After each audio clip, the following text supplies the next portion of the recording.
I don't tip. You don't tip? No, I don't believe in it. You don't believe in tipping? Do you know what these chicks make? They make shit. Don't give me that. She don't make enough money, she can quit. I don't even know a fucking Jew would have the balls to say that. Now, let me just get this straight. You don't ever tip, huh? I don't tip because society says I have to.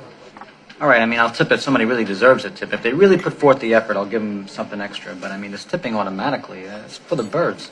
I mean, as far as I'm concerned, they're just doing their job.